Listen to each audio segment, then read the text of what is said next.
अस्सलाम वालेकुम। एक बार फिर से स्वागत है आपका आपके अपने यूट्यूब चैनल यूके एजुकेशन में। जो हमने बेसिक कॉन्सेप्ट मैथ के कुछ पॉइंट पढ़ाए थे उनको एक ही वीडियो में आज क्लियर करने जा रहे हैं। तो चलिए शुरू करते हैं। पहला पॉइंट है आपका नेचुरल नंबर। नेचुरल नंबर को हिंदी में बोलते हैं प्राकृतिक संख्या।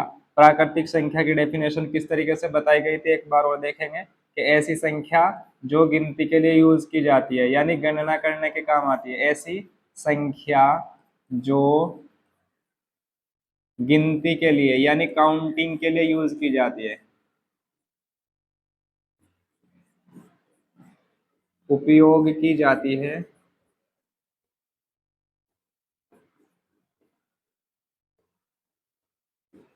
उसको ही प्राकृतिक संख्या कहते हैं। एग्जाम्पल देंगे हम, जैसे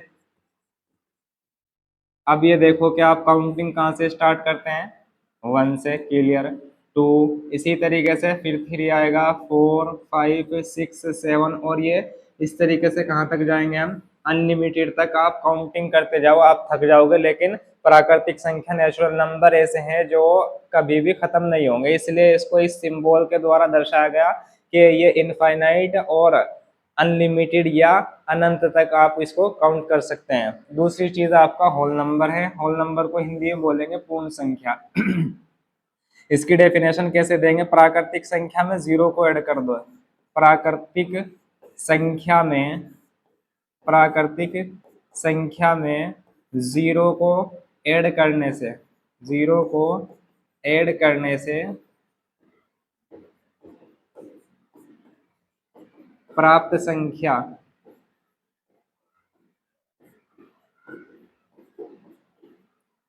पूर्ण संख्या कहलाती है। क्या कहलाएगी, पूर्ण संख्या कहलाती है। क्लियर।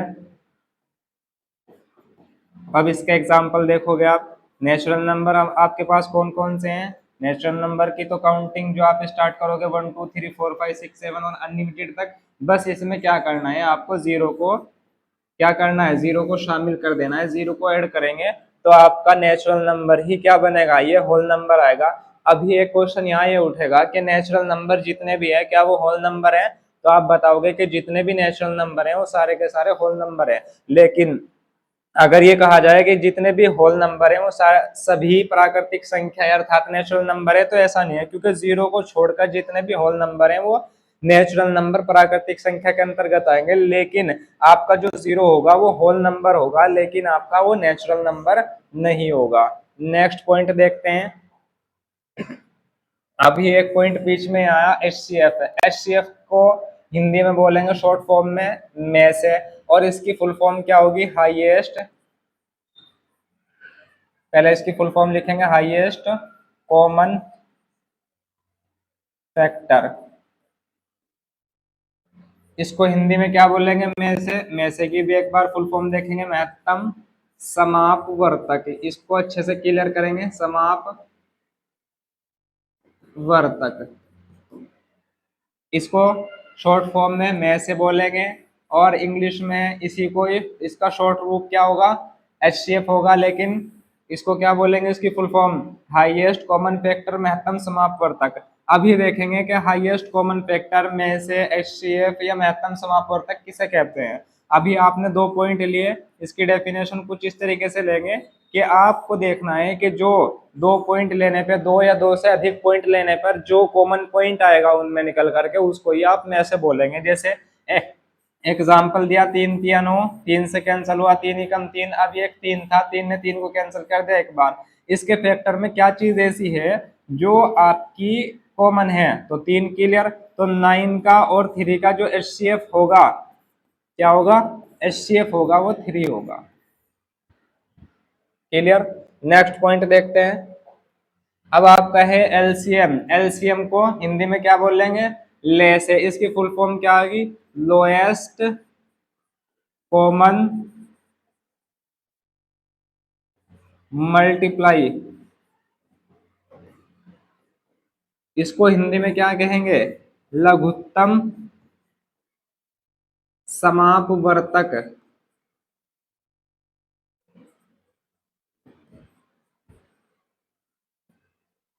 इसको कैसे क्लियर करेंगे, अब ये देखना है आपको, एलसीएम उसको बोलेंगे दो या दो से अधिक संख्याओं में, दो या दो से अधिक संख्याओं को लेने पे जो कॉमन पॉइंट होगा वो, और इसके अतिरिक्त जो भी पॉइंट बचेंगे उनकी मल्टीप्लाई करने पे जो संख्या प्राप्त होगी उसी को क्या बोलेंगे हम, एलसीएम अर्थात ले से बोलेंगे। जैसे अभी हमने नो के फैक्टर किए थे, एग्जाम्पल हम यही लेंगे, कैंसिल कर दिया आपने, 3 से 3 3 9, 3 1 3, फिर 3 से कैंसिल हुआ, 3 1 3। अभी इसके 9 के और 3 के जो फैक्टर आए कॉमन फैक्टर, ये आया 3, लेकिन 3 दोनों में, और ये वाला जो 3 बचा इसकी मल्टीप्लाई कर दो, 3 3 9, तो ये आपका एलसीएम निकल के आएगा। Clear. Next point, next point ये रहा इंटीजर नंबर। इंटीजर नंबर को हिंदी में क्या बोलेंगे, पूर्णांक संख्या। पूर्णांक संख्या डेफिनेशन कुछ इस तरीके से होगी, अगर हम नेचुरल नंबर, जो आपके नेचुरल नंबर जितने भी थे प्लस वाले, और अगर आप इनको ही माइनस का नाम दो, यानी प्लस इनफाइनाइट तक, और इनको -1 -2 और -3 और -4 और डॉट डॉट करके माइनस इनफाइनाइट तक दोगे, और साथ में इसमें जीरो को भी शामिल कर दिया जाए, तो इसी को पूर्णांक संख्या कहेंगे। हिंदी में क्या बोलेंगे इसे, पूर्णांक संख्या, और इंग्लिश में क्या कहेंगे, इंटीजर नंबर। 0 1 2 3 4 5 प्लस इनफाइनाइट तक, और माइनस में भी ऐसे लेंगे। अब यहाँ ही आएगा कि इसको क्या बोलेंगे, ये वाला आपका होगा पॉजिटिव इंटीजर, और हिंदी में इसे बोलेंगे धनात्मक पूर्णांक। क्या कहेंगे, धनात्मक पूर्णांक। और ऐसे ही ये रहेगा आपका, इसको ये जो माइनस वाला है इसको बोलेंगे निगेटिव इंटीजर, इसको हिंदी में कहेंगे ऋणात्मक पूर्णांक। और एक चीज ये याद रखने की है कि आपका जीरो ना तो प्लस में होगा और ना ही माइनस में होगा। नेक्स्ट पॉइंट ये रहा आपका इवन नंबर, हिंदी में इसे बोलेंगे सम संख्या। इवन नंबर कौन से होंगे, ऐसी संख्या जो दो से पूरी पूरी विभाजित हो जाए, ऐसी संख्या जो दो से क्या होगी, दो से पूरी पूरी विभाजित हो जाए,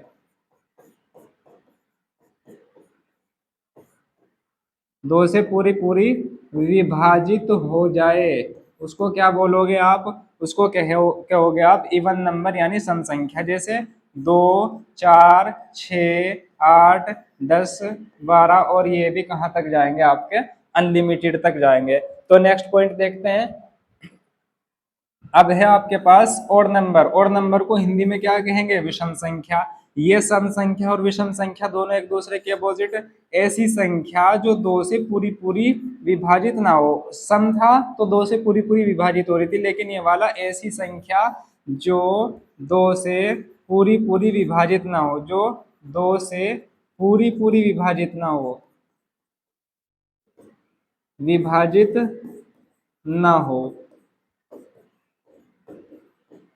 तो उसे क्या कहेंगे, विषम संख्या। जैसे एक आएगा इसके अंतर्गत, 3 आएगा, 5 आएगा, 7 आएगा, 9 आएगा, 11, और ये इसी तरीके से आपका कहाँ तक जाएगा, ये अनलिमिटेड तक जाएगा। नेक्स्ट पॉइंट आपका रेशनल नंबर, हिंदी में इसे क्या कहेंगे आप, परिमेय संख्या। रेशनल नंबर ऐसी संख्या, इसकी डेफिनेशन देखोगे पहले, ऐसी ऐसी संख्या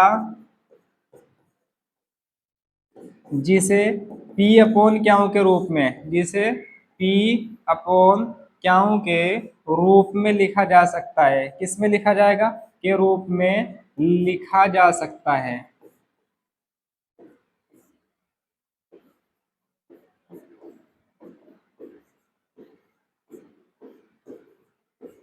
उसे क्या कहेंगे, परिमेय संख्या कहेंगे। जैसे अब आपने ये देखना, जितने भी नेचुरल नंबर आएंगे वो सारे इसके अंतर्गत आएंगे। 0.2 लिख सकते हो आप, 1/2 लिखोगे, 3/4 लिखोगे, और इसी तरीके से 1 2 3 4 5, ये सारे इंटीजर नंबर भी इसके अंतर्गत आएंगे। लेकिन इसने क्या बोला कि ऐसी संख्या जिसे P अपॉन क्या के रूप में लिखा जाएगा, और ये सब हो सकता है ऊपर वाला जीरो, लेकिन ये याद रखना है आपको, क्यों की वैल्यू कभी भी जीरो के बराबर नहीं हो सकती। इसका मतलब है क्यों बराबर नहीं है जीरो के। ये वाला पॉइंट आपका क्लियर। नेक्स्ट पॉइंट देखते हैं, इरेशनल नंबर। रेशनल और इरेशनल दोनों एक दूसरे के अपोजिट हैं। ऐसी संख्या जिसे आप P अपॉन क्यों के रूप में नहीं लिख सकते, ऐसी संख्या जिसे P अपॉन क्यों के रूप में नहीं लिखा जा सकता।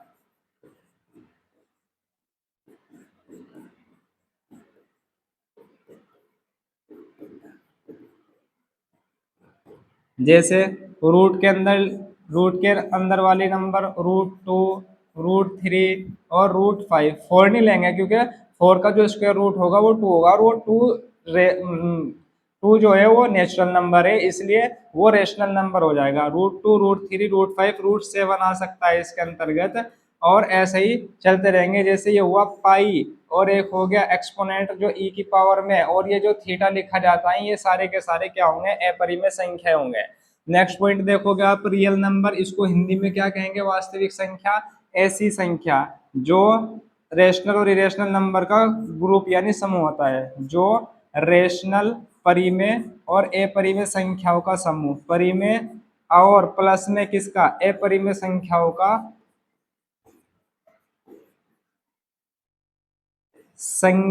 का समूह यानी ग्रुप हो, तो उसे क्या बोल लेंगे, वास्तविक संख्या। जैसे अब इसके अंतर्गत क्या लोगे आप, रूट वाले भी लोगे, बिना रूट वाले भी लोगे, ये अप डाउन वाले भी लोगे, और ये पाई भी लोगे। इसके अंतर्गत माइनस वाले भी आएंगे और प्लस वाले भी आएंगे, इसमें जीरो भी आएगा। ये सारे ही आपके रियल नंबर होंगे यानी वास्तविक संख्या होंगे। क्लियर। नेक्स्ट पॉइंट देखते हैं। उसके बाद है आपका प्राइम नंबर। प्राइम नंबर को हिंदी में कहेंगे अभाज्य संख्या। ऐसी संख्या, अब इसकी डेफिनेशन देखोगे, ऐसी संख्या जो केवल 1 या अपने आप से विभाजित हो, अपने आप से यानी खुद से, अपने आप से विभाजित हो,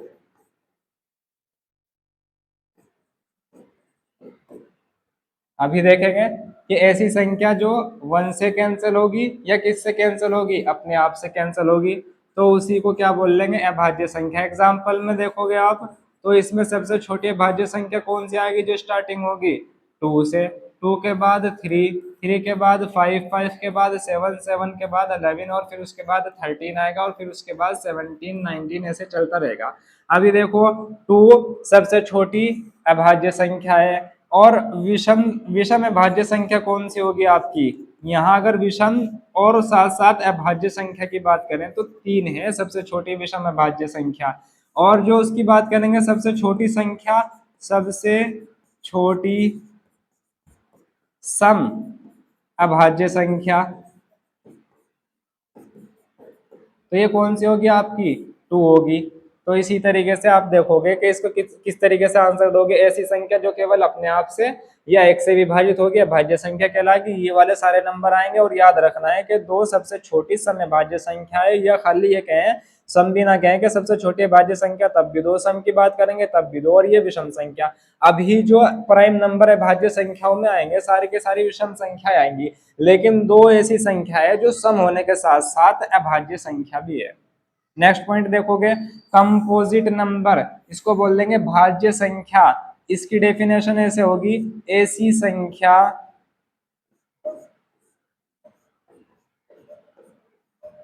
जो एक और अपने आप से, अपने आप के अलावा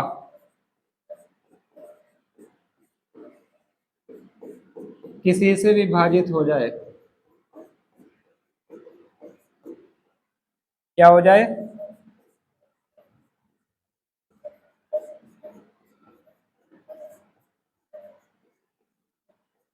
उसको बोलेंगे कंपोजिट नंबर। एग्जाम्पल देखोगे आप इसके किस किस तरीके से आएंगे, जैसे 4। अभी 4 के अगर फैक्टर देखोगे आप, 4 किस किस से कैंसिल होगा, यहाँ देखोगे आप, एक तो अपने आप से कैंसिल होगा, दूसरा ये 2 से भी कैंसिल होगा, और 1 से भी कैंसिल होगा। तो हमने अभी लिखा है ऐसी संख्या जो 1 से, अपने आप के अलावा, 1 से तो होगी, अपने आप से भी होगी, इसके अलावा किसी और संख्या से भी विभाजित अर्थात डिवाइड हो जाएगी, तो उसको क्या बोलेंगे, कंपोजिट नंबर कहेंगे। ऐसे ही हम लेंगे 6 से, 6 किससे कैंसिल होगा, 6 से, 6 किससे कैंसिल होगा, 2 से, 6 किससे कैंसिल होगा, 3 से, और 6 किससे कैंसिल होगा, 1 से। तो ऐसी संख्या जो अपने आप से 1 से और इसके अलावा किसी और संख्या से, किसी और नंबर से भी डिवाइड अर्थात पूरा पूरा विभाजित हो जाए, उसी को बोलेंगे कंपोजिट नंबर अर्थात भाज्य संख्या। क्लियर। नेक्स्ट पॉइंट देखते हैं। ये आपका है असेंडिंग ऑर्डर, और इसको हिंदी में क्या बोलेंगे, आरोही क्रम। दूसरा पॉइंट आपका है डिसेंडिंग ऑर्डर, और इसको बोलेंगे अवरोही क्रम। ये इसकी डेफिनेशन एक याद हो जाएगी तो दूसरी क्लियर ऑटोमेटिक हो जाएगी। असेंडिंग ऑर्डर को हिंदी में बोलेंगे आरोही क्रम, आरोही क्रम को हम अपनी भाषा में बोलेंगे, सीधी सी भाषा में, बढ़ता क्रम। क्या बोलेंगे, बढ़ता क्रम। यानी कि जो संख्या बढ़ते क्रम में लिखी, कैसे, जैसे पहले 1 को लिखा, 1 के बाद आप 2 लिखोगे क्योंकि 1 और 2 जो है 1 से बड़ा है। ऐसे ही हमने 9 लिखा, 9 को क्यों लिखा बाद में, क्योंकि ये 2 से बड़ा है। ऐसे हमने 15 लिख दिया, 15 को क्यों बाद में लिखा कि ये 9 से बड़ा है। ये इस तरीके से बढ़ता हुआ क्रम जाए तो उसे क्या बोल लेंगे, आरोही क्रम। अवरोही क्रम इसका अपोजिट होगा। जैसे हमने सबसे बड़ी संख्या दे रखी, जैसे आपको 4 पॉइंट दे रखे और इनको डिसेंडिंग ऑर्डर में लिखना, तो आप सबसे बड़ा नंबर लिखोगे, फिर उससे छोटा लिखोगे, फिर उससे छोटा लिखोगे, फिर उससे छोटा लिखोगे। समझ रहे। तो ऐसे ही इसको बोल लेंगे डिसेंडिंग ऑर्डर। अगर हम इसे किसी चिन्ह के द्वारा दर्शाए तो हमने ये वाला निशान लगाना है लेस देन का, 1 less than 2, 2 less than 9, 9 less than 15, और ऐसे ही लेस देन। और जब यहाँ डिसेंडिंग ऑर्डर की बात करी जाएगी, 15 ग्रेटर देन 9, 9 ग्रेटर देन 2 और 2 ग्रेटर देन 1। इसका मतलब क्या है कि 1 2 से छोटा है और 2 9 से छोटा है और 9 15 से छोटा है। और यहाँ बात करेंगे तो 15 बड़ा है 9 से, 9 बड़ा है 2 से, 2 बड़ा है 1 से। ये आपका अवरोही क्रम हुआ और ये आरोही क्रम हुआ। तो उम्मीद है कि आपको ये वीडियो पसंद आई और इसमें आपके बेसिक कॉन्सेप्ट, ये जो 10-15 पॉइंट पढ़ाए गए हैं, ये अच्छे से क्लियर करने हैं, लर्न करने हैं और इनकी बार बार प्रैक्टिस करनी है। ये बोर्ड एग्जाम के लिए और इसके अलावा जो कॉम्पिटेटिव एग्जाम आते हैं उनके लिए बड़े खास हैं।